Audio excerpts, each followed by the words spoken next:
Meus caros amigos, saiu aqui o resultado da Petrobras e tem coisas interessantíssimas para a gente debater a respeito. Vamos lá! Para a gente olhar um pouco o que aconteceu nesse trimestre, né? A própria gestão nos disse que eles tiveram um resultado financeiro consistente num contexto de queda do preço do Brent.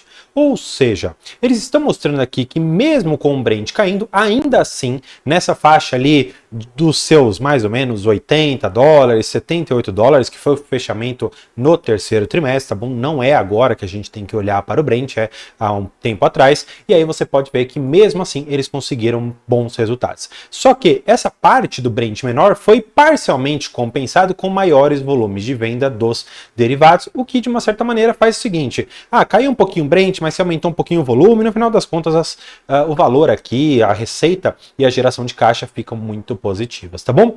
Eles mantiveram uma forte geração de caixa no valor de 62 bilhões de reais, com aumento de 33% em relação ao trimestre anterior. Gente, eu te pergunto com todo respeito, quem consegue em 3 meses aumentar a receita em 33%? Não é receita, desculpa. Eu tô falando de geração de caixa, eu tô falando de dinheiro que entra no bolso da empresa. Eu não tô nem falando de receita líquida, é dinheiro no bolso, gente. E não é pouca coisa, são 63 bilhões de reais aproximadamente, tá? Em termos de EBITDA, eles trouxeram um EBITDA recorde de 64,4 milhões, um lucro líquido bastante robusto também de 33 bilhões de reais aproximadamente, e eles anunciaram aqui investimentos na ordem de 4,5 bilhões de dólares. Mais uma vez, estes investimentos estão aqui 30% acima do trimestre passado, o que demonstra que, na medida que eles têm uma geração de caixa alta de 33% superior trimestre contra trimestre, eles também precisam fazer investimentos para que no próximo e depois no outro e assim sucessivamente trimestres, você consiga ter resultados como esse, sempre ali 10, 15, 20, 30% a mais de resultado para a empresa, e isso é excelente, tá bom? Eles colocam aqui que eles tiveram uma forte geração de caixa operacional. Eu vou bater muito nessa tecla, daqui a pouquinho você vai entender. A forte geração de caixa aqui da empresa ficou em 62,7 entre os 6 melhores trimestres. E eles falam sobre um fluxo de caixa livre de 30,0 aqui, 38 bilhões de reais, tá bom? Ou seja, uma baita de uma geração de caixa livre. E o que significa, né? Só para não deixar uma informação boiando aqui, né?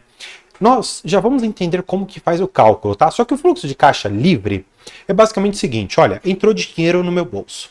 Eu investi naquilo que era necessário, ou seja, para eu crescer, ou seja, para manutenção. Fiz ali alguns ajustes, paguei uma coisinha ali que precisava, etc. O que eu faço com esse dinheiro? Interessante, né? Porque quando a empresa ela olha para o caixa dela e fala, opa, sobrou dinheiro aqui, ela tem pelo menos duas grandes opções, tá bom? Ela pode trazer remuneração para o seu acionista, seja dividendos, recompra, bonificação, ou ela pode simplesmente manter esse dinheiro em caixa para lá na frente fazer uma aquisição, fazer um investimento em alguma outra coisa e assim sucessivamente. Só que nós já vamos entender por que eu estou batendo tanto nessa questão da geração de caixa da empresa, tá bom? Em relação ainda ao que a empresa trouxe aqui pra gente, tá? Eles disseram o seguinte, prova do comprometimento em relação ao que a empresa está fazendo, não só para ela mesma, mas também para a sociedade, ela antecipou a operação do FPSO Maria Quitéria, começou a produzir aqui no dia 15 de outubro, ou seja, já agora no quarto trimestre de 2024, nós veremos os resultados do FPSO Maria Quitéria. 15 dias depois que eles começaram, que eles anteciparam o Maria Quitéria, eles trouxeram o Marechal Duque de Caxias, tá bom? Então, mais uma vez, no quarto trimestre, você vai ver resultados desses dois FPSOs que entraram em operação. Esse daqui entrou em operação no dia 30 de outubro. E eles ainda têm o FPSO Almirante Tamandaré, que chegou ao Brasil, ou seja, provavelmente lá no primeiro trimestre, talvez no segundo, porque o IBAMA ele tá um pouco devagar com algumas coisas, e também a ANP tá pegando muito no pé no FPSO, tanto é que lá na Brava Energia tá batendo muito no FPSO Atlanta, mas sem querer complicar muito aqui, eu acredito que essa prova aqui de trazer o FPSO, colocar a operação, fazer tudo o que ele precisa fazer para então gerar dinheiro para o acionista, me parece muito interessante. A empresa sim está indo para o caminho correto, tá? Vamos dar uma olhada assim, meio que por cima, um pouco aqui do que a empresa trouxe de receita pra gente, tá? Falando de receita de vendas, 129 bilhões de reais. Gente, essa é a métrica que você tem que olhar. E claro, nós precisamos também olhar aqui, ó, o lucro da empresa, 32 bilhões, o fluxo de caixa operacional, etc. Mas o que eu quero te mostrar é isso aqui, ó. Dívida líquida e EBITDA nos últimos 12 meses de forma ajustada. Isso aqui, gente, é o mais interessante de tudo. Por quê? E aí eu preciso fazer apenas uma ponderação. Quando você vê uma dívida líquida e EBITDA menor do que uma vez, você tem que tomar um pouco de cuidado, especialmente quando estamos falando de empresas de commodity. Por quê? A dívida, ela normalmente não mexe tanto, porque você não faz ali um baita do investimento de uma hora para outra. Claro, sempre você precisa ficar de olho na sua empresa para você ver o que ela está fazendo. Mas vamos supor que a dívida se mantenha. Deixa eu ver se eles trazem aqui, ó. A dívida líquida tá, aí você pode ver aqui embaixo, em 44 bilhões de dólares, tá bom? Então, isso daqui é a dívida líquida. Então, a dívida bruta 59. Vamos ficar com 59 para a gente entender um pouco melhor. Quando eu olho, por exemplo, para o lucro bruto, e ele, deixa eu ver, traz o EBITDA também, traz aqui, ó, o EBITDA ajustado está em 63. Ou seja, se você fizer a simples conjugação do EBITDA pela dívida líquida da empresa, você chega a esse 0,95. Só que, o que impacta muito empresa de commodity? Primeiro, e aí falando da Petrobras, estamos falando do Brent, maravilha. Então se o Brent está lá em 100 dólares, é uma coisa, se está em 60 é outra coisa. Segunda coisa que impacta, valor do dólar, isso também impacta. Então se você fizer a conjugação destes dois, quanto mais alto o dólar e mais alto o Brent, significa que o seu EBITDA vai ser maior. Agora, se o dólar estiver médio e, por exemplo, o Brent estiver muito lá para baixo, você entende que seu EBITDA vai cair? Ou seja, na conta que a gente precisa fazer, a dívida líquida sobre o EBITDA, eu quero que você veja que num cenário um pouco pior, com o Brent lá embaixo, com o dólar, que eu acho que vai ser difícil, mas talvez voltando lá para os seus menos de R$5, essa relação dívida líquida e EBITDA tende a crescer, mas não por falha da Petrobras, não por falha operacional ou qualquer outra coisa, mas muito mais por conta dessas oscilações que são naturais de uma empresa que é cíclica e de uma empresa que envolve aqui commodity. Eu digo cíclica porque você tem momentos de um Brent muito alto e Brent muito baixo, dólar muito alto, dólar muito baixo, e isso é importante de você entender. De qualquer maneira, essa qualidade de caixa aqui é ótima para o acionista, na medida que você, acho que vai concordar comigo, a empresa ela tem uma baita de uma política de dividendos que ela tende a honrar. E para ela ter essa política bem estável, bem tranquila, e você ter uma certa previsibilidade de receber, saber que a empresa ela tem saúde financeira é ótimo. Porque, vê se você concorda comigo, se em menos de um ano a geração de EBITDA dela paga toda a dívida, você concorda comigo que ela tem capacidade de fazer o pagamento de dividendos muito bons para você? Dando sequência aqui, eu vou te explicar como calcular o fluxo de caixa livre. Eles explicam aqui como reconciliação. O que você precisa ver? Você vai ver os recursos gerados pela atividade operacional. Muitas das vezes você pode encontrar como fluxo de caixa operacional ou é apenas como FCO. O que você tem que fazer? Você tem que reduzir algumas coisas. Aqui, ó, você vai ver aquisição de ativos imobilizados e intangíveis. Isso daqui você vai ver no fluxo de caixa de investimentos. E aí você faz essa redução, você faz aqui algumas outras reduções de investimento que também vão estar no fluxo de caixa de investimento e finalmente você chega ao fluxo de caixa livre de 38 bilhões. Vamos lá? Eu vou explicar mais uma vez essa questão porque é muito importante você sempre fazer esse cálculo quando estivermos falando da Petrobras. Por quê?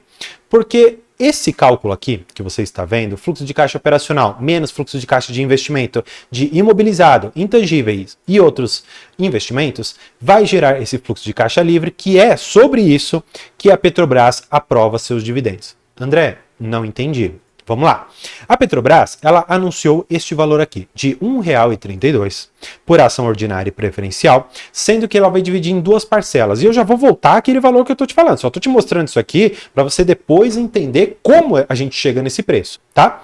A primeira parcela vai ser paga aqui no valor de R$ 66 reais por ação no dia 20 de fevereiro e outros 66 no dia 20 de março lá de 2025. Entretanto, cuidado, data de corte, data com, a gente tem aqui, ó, 23 de dezembro. No dia 24, as ações serão negociadas ex-dividendos, tá bom? Ex-dividendos significa que você, a partir do dia 24, não tem direito a esse valor aqui de dividendos, tá bom? Por isso é muito importante você ficar de olho nisso. Mas, por que eu te falei que isso aqui é interessante?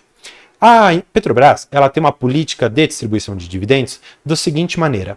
Fluxo de caixa livre, eu vou distribuir 45% do que eu gerar. Opa, 45%? Então, vamos fazer aqui algumas contas. Se eu pegar 0,42, ou seja, 38 bilhões e 42 milhões, e multiplicar por 0,45 ou 45%, você pode colocar na sua calculadora. Opa, quer dizer que a política da Petrobras de pagar 45%, 17,1 bilhão, está exatamente de acordo com o que eles estão fazendo? Sim, está de acordo. Entretanto, qual que é o ponto que bate mais na Petrobras e o pessoal vai sempre te falar isso? Nós não estamos de olho nos dividendos ordinários. Aqueles que estão realmente dentro desses 45% do fluxo de caixa livre. Não é isso que a gente quer saber. Na verdade, a dúvida é, o que será que a Petrobras vai fazer com esse restante de caixa, já que ela é pouco endividada, tem uma relação dívida líquida e EBITDA baixa, já que ela tem uma política de pagar talvez dividendos extraordinários, e a própria presidente da Petrobras falou que ela quer fazer o pagamento, já que ela não tem o que fazer com esse caixa todo. Eu acho que alguém chegou ali na orelha dela e falou, opa, a gente está precisando resolver aqui um rombo fiscal, será que soa familiar para você? Bem, independentemente de questões políticas, o ponto que eu quero trazer é muito possível que ainda este ano tenhamos o anúncio de dividendos extraordinários, o que pode ainda mais aumentar a sua renda passiva. Eu quero sair um pouquinho dos resultados, eu quero trazer duas outras informações, por isso que essa daqui, para mim, é a parte fundamental de você compreender o que pode ser a Petrobras daqui para frente. Vamos lá. No próprio site da Petrobras, eles falam sobre a margem equatorial e a exploração de novas fronteiras. Eu já vou voltar nisso, mas saiu uma notícia no dia 29 de outubro dizendo o seguinte, que o IBAMA indefere pedido para a exploração de petróleo aqui na bacia da Amazonas, solicitando mais informações para a Petrobras. Ou seja, não é a princípio que ele indeferiu, cuidado com as palavras. Na verdade, ele recomendou que não seja autorizada a perfuração na bacia do Amazonas, Foz do Amazonas, margem equatorial, enfim, seja lá como você quiser chamar. Ponto é que essas outras informações que a Petrobras vai informar aqui para o IBAMA podem dar ensejo, sim, a ela fazer essa exploração. E, na verdade, as notícias que nós temos são de que parece que o IBAMA mudou secretamente ali, ou de forma assim, quase que instantânea de opinião, na medida que nós temos ali alguém cantando na orelha, falando, opa, tem rombo fiscal, a minha popularidade está caindo. Não vou aqui falar, mas enfim, depois você deixa aqui embaixo quem que é, tá bom? O ponto que eu quero mostrar para vocês é isso aqui, ó. Que ela está localizada no norte do país. E aí, eu só queria mostrar o quão importante é você compreender. Eu estou falando aqui, ó, Foz do Amazonas, tem a bacia Pará-Maranhão, tem Barreirinhas, tem bacia Ceará e bacia Potiguar. Tudo isso aqui envolve basicamente a margem equatorial e tem muito dinheiro. Só para você ter ideia, é estimado que aqui dentro haja aproximadamente 1 trilhão de dólares? Não, isso é besteira, de barris de petróleo. Gente, é muito barril de petróleo. Se você considerar que o barril de petróleo está $80, eu estou falando de 80 trilhões de dólares. Gente, é esse o nível. Claro, não é que você vai botar uma agulha lá e pum, você tem 80 trilhões de dólares. Não é assim que funciona. Isso, é claro, ao longo de talvez 10, 12 anos que eles vão explorar e esse dinheiro cada vez vai vindo ali para a Petrobras. Mas eu, como cidadão, gostaria muito que a Petrobras tivesse a oportunidade de explorar. E aí eu vou contar para vocês que eu sou um pouco suspeito para falar disso. Por quê? E aí eu vou trazer vocês aqui porque tem umas coisas secretas sobre outro ativo, que é a Brava, que eu acompanho muito, inclusive tem na minha carteira. Tá vendo aqui? Blocos do portfólio, e ele fala de outras companhias. O que acontece? Aqui, você tá vendo que tem uma bem escondidinha? Era da Enalta. Você tá vendo aqui na bacia Pará-Maranhão? Essa daqui é da Enalta, ou seja, a Enalta, quando ela se fundiu com a 3R, virou a Brava Energia, ela então teve e trouxe, na verdade, todo esse potencial lá na bacia do Amazonas, na bacia Pará-Maranhão e na margem equatorial como um todo. Por isso que eu torço muito, e não só por isso, porque vai trazer também muita riqueza para a região, e isso é excelente para todo o Brasil. Enfim, espero que você tenha gostado dos resultados. Vou deixar esse vídeo aqui para você continuar seus estudos sobre a Brava Energia e vou deixar também a nossa área de membros. Por hoje é isso, muito obrigado e tchau!